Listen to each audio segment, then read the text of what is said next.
चमत्कारी लहंगों का पेड़। एक गांव में निर्मला अपनी बेटी दुर्गा के साथ रहती थी। निर्मला की मां गांव के एक व्यापारी की दुकान में काम करती थी। दुकान पर जो भी ग्राहक कपड़े लेने आता था वो उसे कपड़े दिखाती थी और उसके बाद उन्हें तय लगाकर रख देती थी। इसके बदले निर्मला को ज्यादा पैसे तो नहीं मिलते थे, लेकिन उसकी दाल रोटी का खर्चा चल जाया करता था। दुर्गा 12 वर्ष की एक समझदार लड़की थी। एक दिन निर्मला अपनी बेटी से कहती है, दुर्गा बेटी जल्दी से उठ जाओ, तुम्हें स्कूल के लिए देरी हो रही है। नाश्ता मैंने बना दिया है, जल्दी से तैयार होकर स्कूल चले जाओ। माँ, रात को मेरे सर में बहुत जोर से दर्द हो रहा था, जिस वजह से मैं पूरी रात सो नहीं पाई हूँ। अच्छा, ऐसी बात है तो तुम पास के ही सरकारी अस्पताल से दवाई ले लेना और घर पर आराम करना, मैं दुकान पर जा रही हूँ। दुर्गा अपनी माँ के काम पर चले जाने के बाद सो जाती है और आराम से 10 बजे सोकर उठती है। दुर्गा को थोड़ा आराम महसूस हो रहा था, पर दवाई लेनी जरूरी थी, इसलिए वो पास के सरकारी अस्पताल में जाती है, जहाँ बहुत लंबी लाइन लगी हुई थी। दुर्गा लाइन में लग जाती है और काफी देर के बाद उसका नंबर आ जाता है। दुर्गा दवाई लेने के बाद अपनी माँ की दुकान पर चली जाती है। शाम को काम खत्म करके निर्मला अपनी बेटी दुर्गा के साथ घर आ जाती है और खाना बनाती है। दोनों माँ बेटी साथ बैठकर खाना खाती हैं और सो जाती हैं। अगले दिन दुर्गा के स्कूल की छुट्टी थी और वो अपनी माँ के साथ उसकी दुकान पर मदद करने के लिए चली जाती है। व्यापारी अपनी दुकान पर कभी कभी आता था और हिसाब किताब देखकर चला जाता था। एक दिन शाम को जब व्यापारी दुकान पर आता है तो वो निर्मला से कहता है, यहाँ पर एक नीली साड़ी रखी हुई थी, वो कहाँ पर है? साहब, मुझे नहीं पता है, शायद बिक गई होगी। मुझे हर एक चीज याद नहीं रहती है, आप राजू से पूछ लीजिए, क्या पता उसने बेची हो। इस हिसाब किताब को लेकर निर्मला और व्यापारी के बीच बहस हो जाती है। तू चोरी करती है और मुझसे झूठ कहती है। मुझे तेरे जैसे लोग नहीं चाहिए अपनी दुकान में, चली जा यहाँ से। व्यापारी निर्मला को दुकान पर बहुत जलील कर देता है। निर्मला अपने सफाई में व्यापारी को कुछ नहीं कह पाती है और वो अपनी बेटी को लेकर वहाँ से चली जाती है। निर्मला और उसकी बेटी दुकान से सीधा जंगल की ओर चली जाती है। वो दोनों जंगल में काफी अंदर आ जाते हैं। वो खुद भी नहीं जानते थे कि उन्हें जंगल में चलते चलते कितनी देर हो गई है और वो कितना अंदर आ गए हैं। अब दोनों माँ बेटी घर जाने का रास्ता भूल जाती है। माँ, ये हम कहाँ आ गई हैं? यहाँ से हमारा घर कितनी दूर है? मैं तो चलते चलते थक गई हूँ और देखो अंधेरा भी होने वाला है। हे भगवान, ये मैंने क्या कर दिया? चलते चलते मुझे पता ही नहीं चला कि मैं कितनी अंदर आ गई हूँ। अब वापस कैसे जाऊँ? रास्ता तो मुझे भी मालूम नहीं है और शाम भी होने वाली है। अगर अंधेरा हो गया तो रास्ता मिलेगा भी नहीं। शाम होने वाली थी और निर्मला बहुत ज्यादा घबरा गई थी। इस वक्त जंगल से बाहर निकलते निकलते काफी समय हो जाएगा और हम जंगल में ही रह जाएंगे। यहाँ के जंगली जानवर मेरी बेटी को नुकसान पहुँचा सकते हैं, इसलिए मुझे यही कोई ठिकाना ढूंढना होगा। क्यों ना मैं यही किसी पेड़ के ऊपर बैठ जाऊं और सुबह होने का इंतजार करूं। निर्मला अपनी बेटी को लेकर एक पेड़ के ऊपर बैठ जाती है और उस पेड़ पर रात बिताने की सोच लेती है। बहुत ज्यादा रात हो गई थी। जंगल में जंगली जानवरों की आवाज आ रही थी। दुर्गा बहुत ज्यादा डर रही थी। डर तो निर्मला को भी लग रहा था, परंतु अगर वो डर जाती तो अपनी बेटी को कैसे सहारा देती, इसलिए वो अपनी बेटी को समझाती रहती है। माँ, ये कैसी आवाज आ रही है? मुझे तो बहुत डर लग रहा है। बेटी, पक्षियों की आवाज है, रात को वो गाना गाते हैं। माँ, मुझे बहुत भूख लग रही है, पूरा दिन हो गया मैंने कुछ नहीं खाया है। भूख तो बेटा मुझे भी लग रही है, पर इस जंगल में खाना कहाँ से लेकर आऊँ? हमें सुबह होने का इंतजार करना होगा। निर्मला अपनी बेटी को समझा रही थी और पेड़ के चारों तरफ देखती है। तभी निर्मला की नजर पेड़ पर रखे हुए एक लहंगे पर पड़ती है। अरे ये क्या? यहाँ पर तो एक लहंगा रखा हुआ है जो चमक रहा है। ये लहंगा तो बिल्कुल नया लग रहा है। लहंगे को चमकता हुआ देखकर निर्मला को कुछ समझ नहीं आता है और वो आश्चर्य में पड़ जाती है और सोचती है, इस घने जंगल में बीचों बीच इस पेड़ के ऊपर नया लहंगा कौन रख सकता है। पता नहीं ये किसने किया है। मैं इस लहंगे को अपने साथ ले जाऊंगी, क्या पता ये ऊपर वाले का आशीर्वाद हो। निर्मला उस लहंगे को उठाकर अपने पास रख लेती है। लहंगा बहुत सुंदर था। दुर्गा सो गई होती है। अब निर्मला बहुत ज्यादा डर रही थी और उसे भूख भी लग रही थी। वो भोजन को याद करती है, तभी वो देखती है कि उसके सामने स्वादिष्ट भोजन प्रकट हो जाता है। लगता है ये स्वादिष्ट भोजन ऊपर वाले ने हमारे लिए भेजा है। सही है, हम दोनों माँ बेटी को आज भूखे नहीं सोना पड़ेगा। खाना खाने के लिए निर्मला अपनी बेटी दुर्गा को उठा देती है और दोनों माँ बेटी खाना खाती है। खाना खाने के बाद उन्हें प्यास लगती है, तभी उस लहंगे के सामने पानी की 2 बोतल रखी हुई दिखाई देती है। दोनों माँ बेटी पानी भी पी लेती है। अरे वाह, लगता है ये लहंगा जादुई है। हम जो भी सोचते हैं ये लहंगा हमारे सामने उसे प्रकट कर देता है। इस लहंगे ने बहुत ही स्वादिष्ट भोजन हमें दिया है। काश हमारे पास ऐसे बहुत सारे लहंगे होते तो हम उससे दुकान खोलते और लहंगे बेचते। निर्मला के ऐसे बोलते ही उस लहंगे के सामने और बहुत सारे लहंगे आ जाते हैं। अरे वाह, ये तो चमत्कार हो गया है और ये लहंगा इस चमत्कारी पेड़ की देन है। सुबह होती ही मैं इन सारे लहंगे को अपने घर ले जाऊंगी। अब दोनों माँ बेटी अपने आप को सुरक्षित महसूस करते हैं और वहाँ पर आराम से सो जाते हैं। सुबह हो जाती है तो निर्मला वो सारे लहंगे लेकर अपनी बेटी के साथ अपने घर वापस आ जाती है।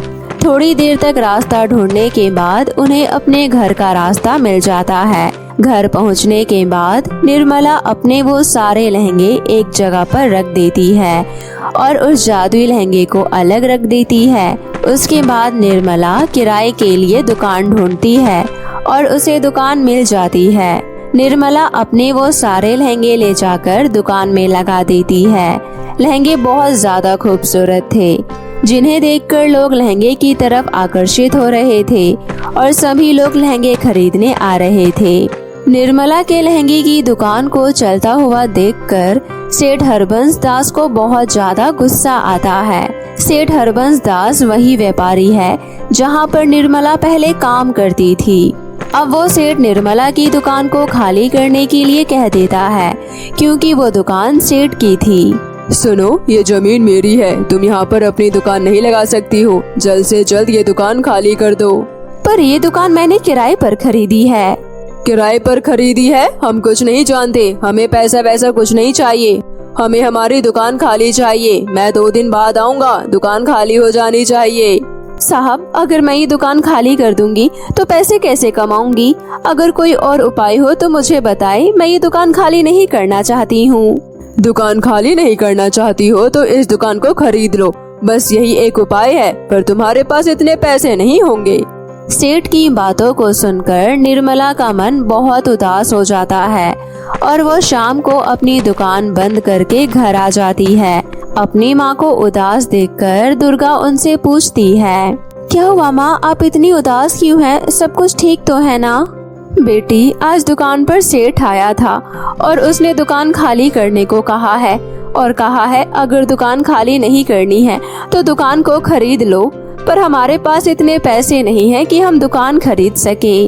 माँ, अगर ऐसी बात है तो आप उस जादुई लहंगे से कह सकती हैं, वो लहंगा आपकी मदद जरूर करेगा। अरे हाँ, ये तो मैंने सोचा ही नहीं। निर्मला जादुई लहंगे से अपनी परेशानी बताती है। तभी वो लहंगा निर्मला को ढेर सारे सोने के सिक्के दे देता है। निर्मला उन सिक्कों को बेचकर व्यापारी को दे देती है और वो जमीन खरीद लेती है। अब निर्मला की वो जमीन खुद की हो जाती है। निर्मला की दुकान पर बहुत सारे ग्राहक आते हैं और उसके अच्छे अच्छे लहंगे अच्छी कीमत पर बिक जाते हैं। निर्मला उन पैसों को इकट्ठा करती है और अपने लिए एक अच्छा सा घर बना लेती है। निर्मला की आर्थिक स्थिति बहुत ठीक हो जाती है और दोनों माँ बेटी हंसी खुशी रहने लगती है। तो मेरे प्यारे दोस्तों, कैसी लगी आपको मेरी ये कहानी? मुझे कमेंट करके ज़रूर बताएं। अगर आपको मेरी ये कहानी पसंद आई हो तो मेरे चैनल को सब्सक्राइब करना ना भूले और हाँ, सबसे पहले कहानी को देखने के लिए बेल आइकन दबाना ना भूले। परी का जादुई लहंगा। बहुत समय पहले की बात है। नंदनगर में सभी हंसी खुशी रह रहे थे, लेकिन शिवानी के माता पिता की मृत्यु हो जाने के बाद शिवानी बहुत उदास रहा करती थी। शिवानी अपने कॉलेज जाया करती थी, लेकिन माता पिता की मृत्यु के बाद वो भी बंद हो गया। शिवानी का इस दुनिया में कोई नहीं था और शिवानी का अपना कोई भी नहीं था। शिवानी हमेशा से पढ़ लिख कर कुछ बनना चाहती थी। शिवानी का सपना था कि वो एक ब्यूटिशियन बने, लेकिन कॉलेज में ब्यूटिशियन का कोर्स अधूरा रह गया था। शिवानी अपने घर के पास रूबी ब्यूटिशियन के पास जाया करती थी और वहीं छोटा मोटा काम करके पैसे कमाया करती थी। वो ब्यूटिशियन वाली शिवानी को बाकी काम भी सिखाया करती थी और ऐसे ही धीरे धीरे शिवानी वहाँ पर पूरे 1 साल काम करने के बाद सारा काम सीख लेती है और फिर अपने पास रखे कुछ पैसों से अपना खुद का काम खोलती है। शिवानी एक नई उम्र की लड़की थी, जिसे नई उम्र की लड़कियों का शौक पता था। वो हमेशा से ही एक अच्छे ड्रेस तैयार करती थी और समय के साथ साथ वो एक फेमस ब्यूटिशियन बन गई। शिवानी की दुकान में लोग दूर दूर से अपने लहंगे, सूट, तरह तरह की नई नई प्रकार के ड्रेस बनवाने आया करते थे। और ये सब देख रही शिवानी की ब्यूटिशियन, जहाँ शिवानी काम सीखती है, वो शिवानी से धीरे धीरे जलने लगती है। मैंने इसे काम सिखाया और ये मुझ पर ही हावी हो गई। क्या जमाना है, जब ये आई थी इसका कुछ नहीं आता था और आज ये 1 साल बाद इसने अपनी दुकान खोल ली और दुकान खोलने के साथ ही इतनी बड़ी फेमस ब्यूटिशियन बन गई। शिवानी अपना काम बहुत अच्छे से संभाल रही होती है और बड़ी मेहनत और लगन के साथ ग्राहकों का काम करके दिया करती थी। ये सब देख रही उसे सिखाने वाली ब्यूटिशियन उसे बहुत जलने लगती है, लेकिन इन सब बातों से बेखबर शिवानी उस ब्यूटिशियन वाली से हमेशा अच्छे से बात करती। लेकिन एक दिन जब शिवानी की दुकान में एक बहुत बड़ा ऑर्डर आता है, तो शिवानी उसी ब्यूटिशियन से मदद मांगती है। मैडम जी, पड़ोसी होने के नाते हम दोनों का फर्ज बनता है कि हम दोनों एक दूसरे की मदद करें। हाँ, जरूर मदद करूँगी। बताओ क्या बात है? मेरे ग्राहकों के घर में शादी है और उसे थीम के अकॉर्डिंग कपड़े सिलवाने हैं। मुझे बहुत सारे अच्छे लहंगे सिलने हैं जो सभी एक जैसे कलर के होंगे, लेकिन ये छोटे मोटे ऑर्डर में से नहीं है। ये शादी के कपड़ों के ऑर्डर है जो मुझे समय से पहले देने होंगे। ये ऑर्डर पूरे 30 रंगों का है और मुझे लगता है कि अगर हम दोनों मेहनत करके इनके लहंगे तैयार कर दे तो ये बहुत अच्छी रकम हमें देंगे। देखो शिवानी, मैं तुम्हारी मदद तो जरूर कर दूंगी, लेकिन तुम मुझे मेरी मेहनत की क्या रकम दोगी? 30 लहंगे हमें सिलने हैं और मैं आपको 10 लहंगे के पूरे पैसे दे दूंगी। बाकी लहंगों पर मेरा प्रॉफिट रहेगा। चलो ठीक है, ऐसा करना, जब कपड़े आ जाए तुम्हारे पास तब मेरे पास भिजवा देना। मैं तुम्हारे 10 लहंगे तैयार करके दे दूंगी। अरे आपको लेकर नहीं जाना है, वो कपड़ा आपको मेरी ही दुकान में सब सिलना होगा। दोनों आपस में तय कर लेती है। उसके बाद शिवानी का ग्राहक शिवानी को 30 लहंगे के कपड़े दे जाता है और उसे पूरे 2 महीने बाद लेने की बात तय कर लेता है। शिवानी समय से पहले देने का वादा कर लेती है और फिर शिवानी 10 लहंगे के कपड़े अपने ब्यूटिशियन को पकड़ा देती है। बाकी 20 लहंगे अपने पास सिलती है। वहीं दूसरी तरफ वो ब्यूटिशियन बहुत तेज होती है और वो शिवानी से 10 लहंगे की रकम लेने का तय कर लेती है। उसके बाद वो शिवानी के लहंगे अपने घिसे पिटे पुराने डिजाइन में सिलने का सोच लेती है और फिर मन ही मन बहुत खुश होती है। आखिर बहुत फेमस है ये शिवानी। मैं अपने 10 लहंगे अपने डिजाइन और तरीके से सिलूंगी, फिर देखते हैं इसकी दुकान पर कैसी लगेगी कस्टमर की भीड़। जब एक कस्टमर इसका बिगड़ जाएगा तो सारे बिगड़ जाएंगे। इतना कहकर ब्यूटिशियन रोजाना शिवानी की दुकान में आती और रोजाना शिवानी के साथ बैठकर लहंगे तैयार करती। ऐसे ही 25 दिन बीत जाते हैं। दोनों लहंगे तैयार कर रही होती है कि तभी शिवानी को याद आता है कि उसके लहंगा में लगने वाली लटकन मार्केट से लानी पड़ेगी। शिवानी लटकन लेने मार्केट जाती है। मैडम जी, मैं मार्केट में लटकन लेने जा रही हूँ। मेरे 10 लहंगे तैयार हो गए हैं और आप अपने 5 लहंगों के हिसाब से लटकन ले लेना, लेकिन अभी मैं ले आती हूँ, फिर बाद में आप ले आना, क्योंकि मैं दुकान को खाली नहीं छोड़ना चाहती, क्योंकि इसमें बहुत महंगा महंगा सामान रखा है। ठीक है शिवानी जी, आप चली जाओ। इतना कहकर शिवानी मार्केट जाती है और वहाँ पर लहंगों के हिसाब से लटकन खरीद लेती है। और ये सब सामान लेने के बाद शिवानी को दुकान में आते आते शाम हो जाती है। वहीं दूसरी तरफ वो ब्यूटिशियन अपने पुराने डिजाइन में 5 लहंगे तैयार करके रख देती है। मैंने आज अपने 10 लहंगे टोटल तरीके से तैयार कर लिए, अब बस उसमें लटकन लगानी है। उसके बाद मैं बाकी लहंगे जल्दी जल्दी तैयार करूंगी, फिर उनके लिए जो लटकन लाई हूँ वो उन पर लगाऊंगी और मैडम जी के बनाए हुए लहंगे भी देख लूंगी। ऐसे ही शिवानी शाम तक अपनी दुकान में पहुँचती है और वहाँ जाकर अपने लहंगों में लटकन लगाने लगती है और भूल जाती है कि उसे ब्यूटिशियन की तैयार करे हुए लहंगे भी देखने हैं। ब्यूटिशियन बहुत ही खुश होती है क्योंकि वो पुराने डिजाइन के लहंगे बनाती है जो मार्केट में कोई भी खरीदना पसंद नहीं करता, और वो ऐसे ही आगे के लहंगे बनाने लगती है। शिवानी इस बात से बेखबर अपने काम में व्यस्त होती है और मेहनत और लगन के साथ अपने 20 लहंगे तैयार कर लेती है। उसके बाद शिवानी के पास केवल 5 दिन बचे होते हैं। 2 महीने पूरे होने में और 5 दिन बाद शिवानी का ग्राहक लहंगे लेने आने वाला होता है। तभी शिवानी अपने ब्यूटिशियन से कहती है, मैडम जी, अगर आपने अपने लहंगे तैयार कर लिए हो तो मुझे दिखा दीजिए, अगर उसमें कुछ कमी होगी तो मैं ठीक कर दूंगी। तुम भूल गई हो क्या? तुम्हें मैं नहीं सिखाया है? तुम मेरे बनाए हुए लहंगों में क्या कमी निकाल सकती हो? तुम्हारी ये हिम्मत तो नहीं हो सकती।